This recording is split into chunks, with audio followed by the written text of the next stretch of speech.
Martin, a food, a shallow. Oh, let's see goal! The player went to the hard and it's the play. And the goal, August, Shinny. Yeah, no, Shetty and the red zone. Out now to Joe Cooney. Cooney tackled by 1, by 2. Referee waves the play on, and Joe Cooney puts Galway into the lead. A me farránú éanadan sa tí, le dimní an na fí. Chaha Joe Cooney did a wheel. Cooney there against the Crashman, and he's doing everything well so far. We Joe was a conductor, and she had seen an orchestra, obviously. Passing in Oxtrow. It must be a goal. It's all about enjoyment at the end of the day. It's great to win, but it's not all about that either. Joe Cooney, architect of so much that was good. Agus tá fiadhhain sin agus tá sonna go mé fiadhhain ó seamach ach ní bheith éidir Joe ceapan an go bracha ríist. It had to be always a bit of bragging, but he'd always tell us that he was better than us, but you'd have to take that. That's Joe Cooney. There's no mistaking the style. It's Joe Cooney again. He's coming up everywhere. Cooney, the very modest young man, very much a hero, a folk hero already at the age of 22. Joe Cooney's got the point. Joe Cooney, one of the stars of this match, back there on his own 40-metre line. There's the whistle. Nach éon chun dé ó am go chéile tagan duine chun tosaigh. Agus bíonn buan lethe buint leis. Agus duine leth mar omán I bhí ann. Tá mo cíine muise beidir Jimmy Doyle de Bredáin, DJ Carey Gil Cynnig beidir Eddie Care rive. Dína mar sin, de chafa Joe Cooney na Galway chur sa réimse céan.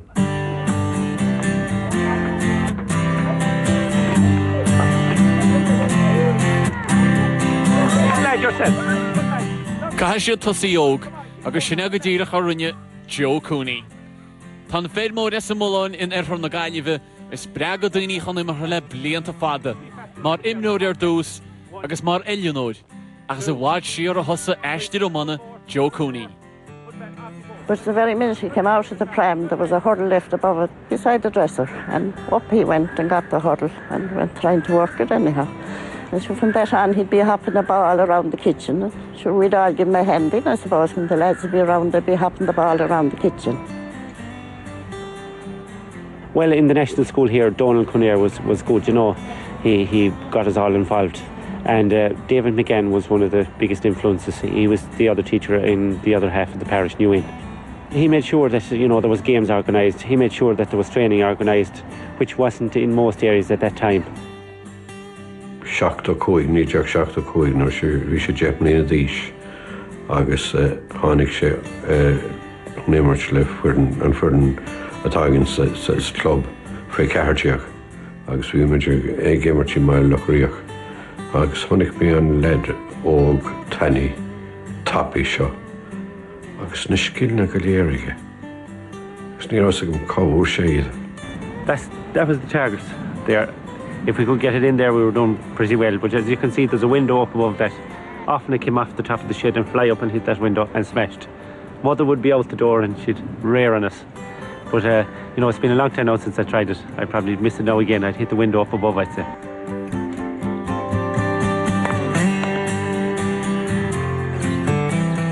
And while there'd be a bit of daylight at all, they'd be out putting the ball either to the gable end of the house with the hurdles. But sure, there were so many of them then, like that time. Sure, Joe, there was 3 brothers older than him. There was only 6 sisters older than him. And you can imagine now when they get out of it. And to be very determined, they would make the match. I often saw some of them coming in crying in the evening where they didn't win, and they'd only themselves in it. Well, he always showed from an early stage that he had huge ability. Hurling always seemed to come very natural to him. He had great skill, great control of the ball. Good in the air, good with his hand, good striker off the left or off the right, and had a great ability to read a game. But here come the Galway men. In Líde Gochtú, bhí Joe na hí huas Ardonnaí chiaasóig, agus lenar ghiathid in na Gaillimh an bhliain sin, has the way Joe immers did a start chéna. And the ball held there by a Galway hand. It's Jimmy Cooney with it, and Jimmy, what a great kick. And there's the final whistle. Galway are the champions. Galway 2-15, Limerick 3-9. So never did I think in a few years after that I'd be there. I just never thought that I'd make it onto Crow Park. Is in slumber deep, but like fondly spake, Galway's away. Chunig Joe Cooney in Yanseen Vidún, Yansi Ivradóieg, stáitse mór na hománaíochta, I gceann áras a barca chrócaí, clufa canis minú na héireann, 1983. An clufa canis cáiliúid sin na rimmer Niall Quinn go bhleá clia agus marcáil Sean Tracy. Amantí bleanaín tú a bhinúr is dearúir tá dain, bei sé sean na Royals, you know. Ní hálín sé sin ra vinnig. Ach hé se chlufa sin, bhí daoine rá go a rud cínt speisialta ag Joe Cooney. Chéad lá sin decha nuair sin go Joe go rud cinn teigin ara go leor. Agus ríist sin an relaxed chair sé gimmarte sa báic ní ra brú behéad bhí sin an ámathóg go teapa gra nar a duna behéad go minic agus gur se náte chuí gonníortha ceapan áil duna cinint marcáil Joe Cooney ach sin an bud faoi Joe bhí sin an bheits náid ceart a nuair ceart a má bhín tafa céige mar dúirt me. A delightful blend indeed of experienced seasoned players like PJ Malloy and Noel Lane and Bernie Ford and some of the younger people like Huckrig Joe Seach a hand happiger an bhírann ar a bhí sé óg. Bhí sé mar a lead ógan an bhírann in 8-5 agus bhí rointim ráir timpeall ar a bhí bhaid ní sin a daoine cosúla PJ Malloy agus Noel Lane agus Steve Mahan agus Michael Connolly agus les mar sin. Ach ag an neom chéine bhí Isacha go raibh ard scill ag an lead seo. Agus bhí ard bheasacha agus ní raibh sé bhfad go raibh an meas céin ag muintear na Gaillimhe go léir Joe, mar bhí Isacha go raibh sé speisialta mar imreoir. Once more to Joe Cooney, who's enhancing his reputation in this match, and Joe Cooney has put Galway ahead once more. I remember just striking a high ball from the middle of the field, and I was going for a pint at the time. But as far as I can remember anyway, the ball dropped under the crossbar, and Jim Try had a hurley or two for pucking out the balls, and it hopped on the hurley to maybe 6 inches or a foot in over the line. Stopped in there, and it's Pat Fleury who drives it out over the end line. It's a 65. Is teach Haran Línan, il dátar be sin, ach ní lisa gom céir do bhúil an líród, mar bhí mise ag teachta sa cearnág an téhile. Ach an sin freb an slitar amach. Agus bhúil me cho tapig agus cho díon agus a bhí asabalt, agus beidir gur chuir me Haran Nelly stand-in lá sin, ach níl dátar be go raibh sé stíg sa chúl.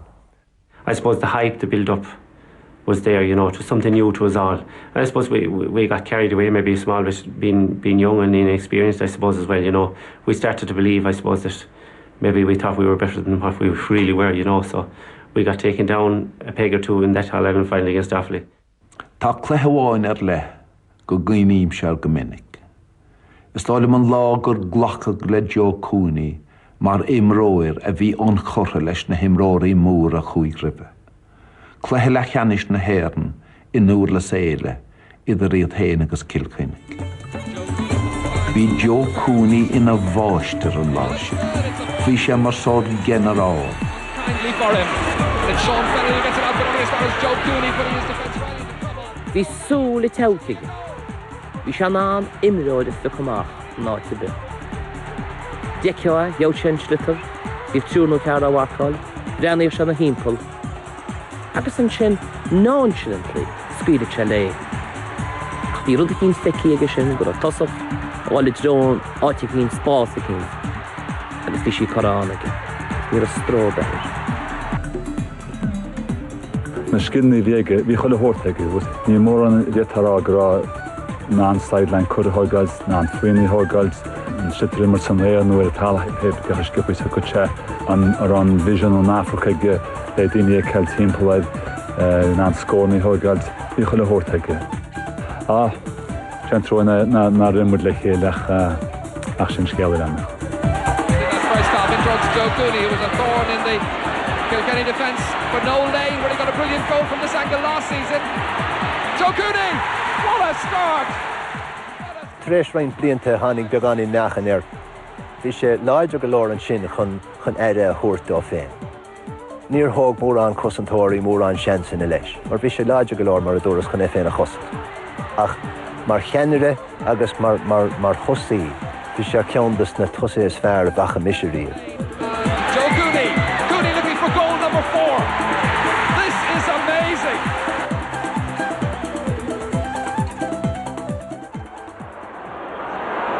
A little bit too much punching, but it comes to Joe Cooney. Bhí cil chunne clúiteachab a chug Gaile ar chorcas a chlufa canis. Ach gan dána blian as a chéile, bhí droch lá an de Gaile agus de Joe. I chuideach an rá Páil Ireland sa bhuiin seo. Na cháilte 85, cháilte 86, clufaí canis. Bhí daoine rá 87 blian na cinúna gan na lads óga seo. We had gone through the disappointments as well. We had seen it all before. We knew what was going to take to win it, and we had put in a huge effort for the 2 years before that. It hadn't worked out for us. We knew that we had to even push it harder to make it again this year.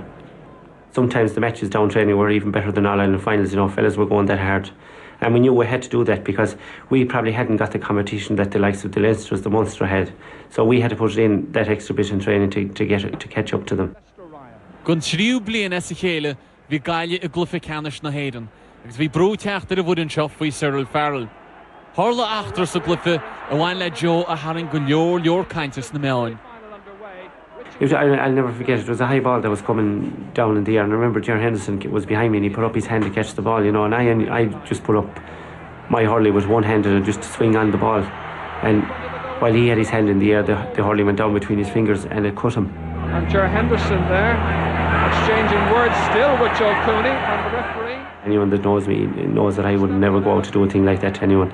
And Ger Henderson knew that well. I was often talking to him since and had been talking to him just after the game and the day after the game. There was never a problem, so that's good enough for me. I don't mind what anyone says about it.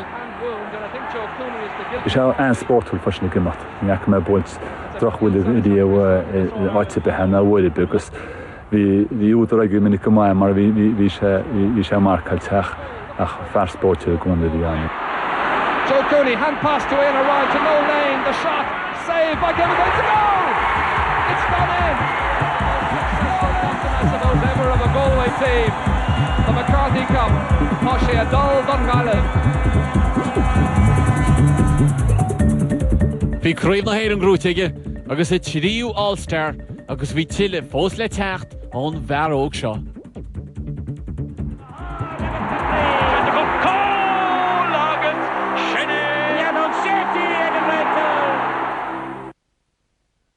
Forceps, tweezers. Look what's new in the new operation. The sounds are sillier, and the fun anatomy parts are even wackier. Like a runny nose. And now you can choose your level of play. New operation. The silly skill game sure to keep you in stitches. Guess Who Extra is extra fun. Do you have a big red nose? Do you have ginormous teeth? Do you have glasses? No. Are you Reginald? Yes. Now with extra faces, hilarious sounds, and a timer for extra fast fun. Guess Who Extra, with extra ways to play. From MB!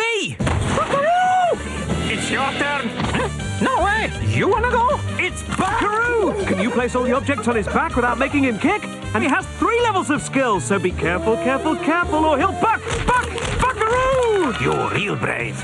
Buckaroo! He's real moody! The littlest pet shop, teeniest, tiniest pencil case. You can stamp, stick, and slide anywhere you want with the teeniest, tiniest pencil. Your littlest pet shop now. He's on his way, and he's ready to play. With his friend Iggle Piggle, he'll have fun today. Where's your blanket, Iggle Piggle? Singing, laughing, and dancing too. Sharing fun and lots of games is what best friends do. Blanket time, Iggle Piggle, your friend from In the Night Garden. From Play School.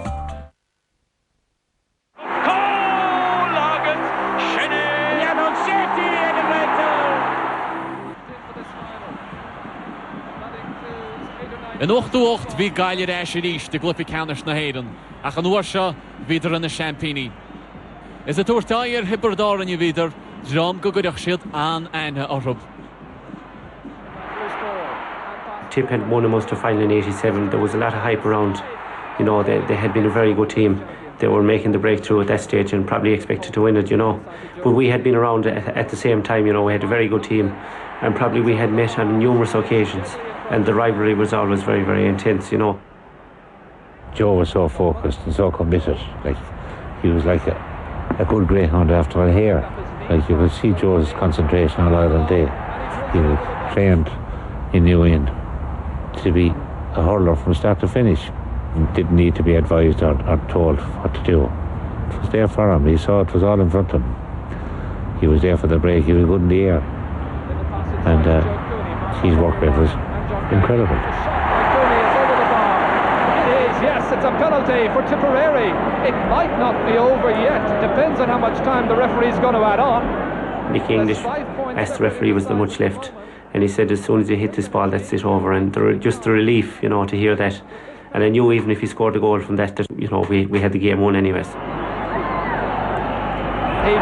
belts it over the bar for Tipperary's 14th point, a consolation score that every schoolboy dreams about. And Conor Hayes has enjoyed that dream now on 2 occasions.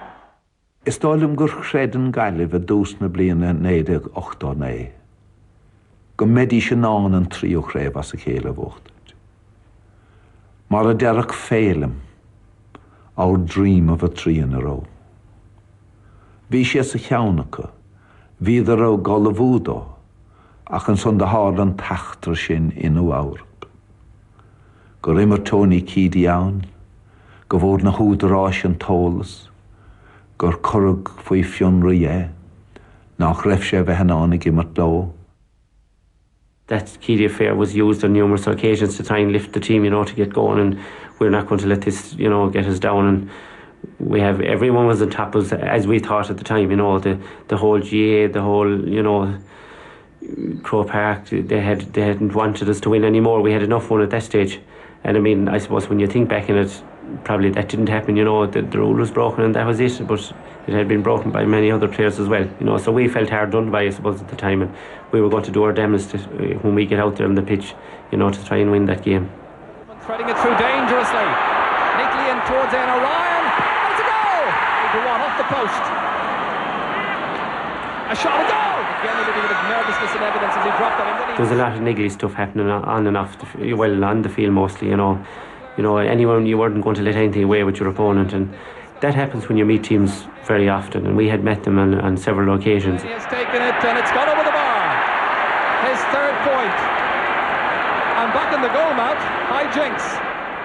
Sylvie had been known for probably, you know, a hard, tough opponent, and, you know, probably his name really that kind of got him sent off more than anything else. But I think Sylvie and Nicholas English know more about it than I know about it, but I think it was probably harsh on the day, but those things happen. Sent off for this challenge. A dangerous challenge it certainly was. Joe Cooney been restrained by Brendan Linsky. But I think back come the 13 men from Galway. Cooney blasts it, but he's put it over the bar. It's like any game. When a player is sent off, the team that loses the player always seems to perform a lot better, and I think the same thing happened to us. We really dug in, and we you know, we played very well, and at the end of the day we were only a couple of points I think off that game, so there wasn't a whole pile in it. It's tipped for the final as they finally get the measure of Galway, who played with... Who's going to be captains? I want 2 real big fellas now for captains. Right, Ian, you 2 boys. By Joe Farmore na Gael in 19 as a crimnú sheer 8 bhí forwar na Gael. Agus go good for rudí in the cheart on 19 I had been chosen as captain that year. We had never beaten Cork before in an All-Ireland final, and haven't beaten them since either. And you know, we had a good outfit that time. We had been together a good number of years. The team was settled. You could pick it down to maybe 2 or 3 positions, you know, which was great at the time. Champion Galway set to reply with Joe Cooney. Bhí dríocht na buint leis. Bhí gachéan rud de buinte trí las a titi me machtó agus sort party time a bhí ann, you know, agus tá súla gom gur buinte R10 was an chéad le ag léis sin a réanad. Brendan O'Sullivan, Joe Cooney. I think some days you can run all over the pitch and you mightn't hit 2 balls in the game. But in that game in the first half, every side I moved, the ball seemed to follow me. And if I only put out my hand, that the ball was dropping into it. And I ended up, I don't know, it was a 1-6 or something I got in the first half. Got by Jim Cashman. Down it comes to Pat Malone, dangerously inside to Cooney. Well, there was a gap for once, there is again. Still Joe Cooney, and he's kicked it in. Uruguayan, Norby, Joe Trace score into Carl, Cooling into Jim Cashman, come on, Aaron Tallon. Agus Deach Shemak, I draw on Tivlina, Agus Laochra Gael, Agus Vishishin, Kerd Tamin on Generation Fashion. Here's Joe Cooney, trying to pick his spot, and he strikes it over brilliantly. Sa dar y lehan sin, gairig le corc y lawn cwyl y sgor on. And a goal scored just a moment ago. There's another one! Ach then fell the Hall Joe Cooney, special to Joe Cooney, on Clefishin, Nidiag Laochra. Mar Laochra Gael in Clefishin, Nidiag Laochra, Creeve na Héireann. The fi kaint go brach na brehe, husbantas Joe Cooney sa Gael le. No, it's one thing that I have learned anyway. Anytime I have been captain of any team, we have never won anything. So, anytime anyone asks me to be captain anymore, I say no.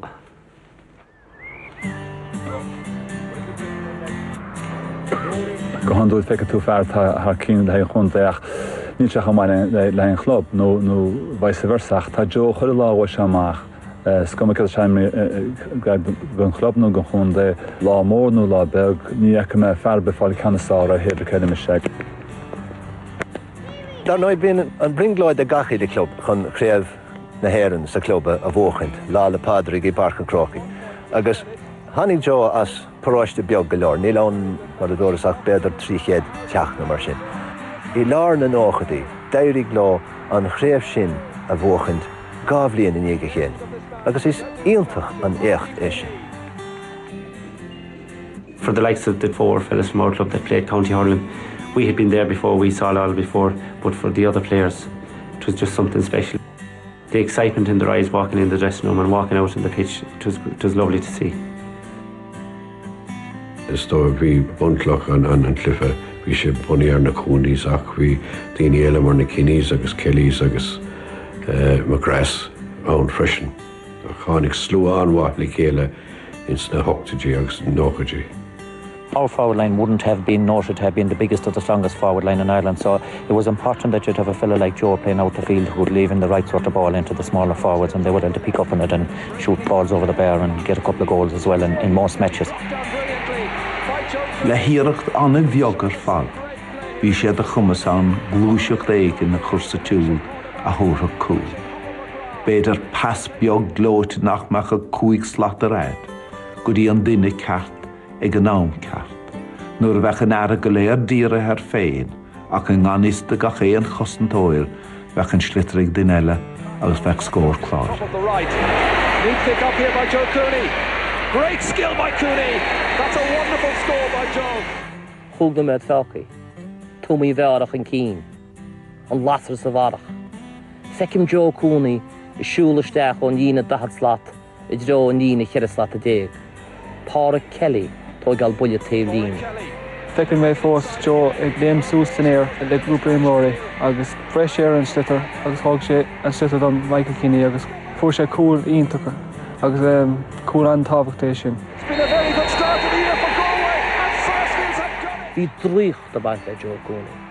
Ní ra aon den eile an náam an cúil sin a chrothú.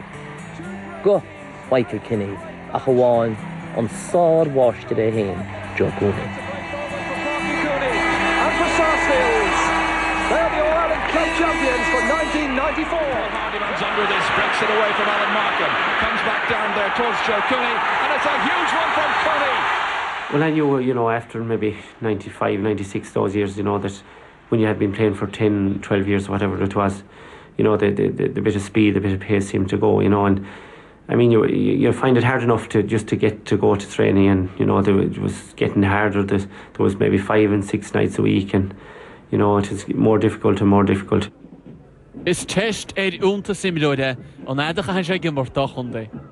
Hosta Joe ní de gochtú cehead, agus is am líon 2,000 I deidir sé a bheith gimmartá Gaile. Buiad na Sarsfields a rinne go maithas.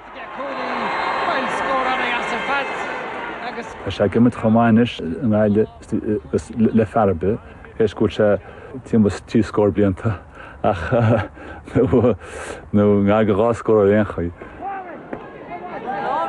Our pool of players probably is small, and it is important that everyone stays there as long as that they're playing well, and I'm still going and still at it, enjoying it as much as ever. Ní is am ceach breanin sé seo go Ománaíocht na Gaillimhe. Ach sam níon 2002 ba bheith Joe Cooney an báideoir beár bhí ngáile sa Comórtais Club.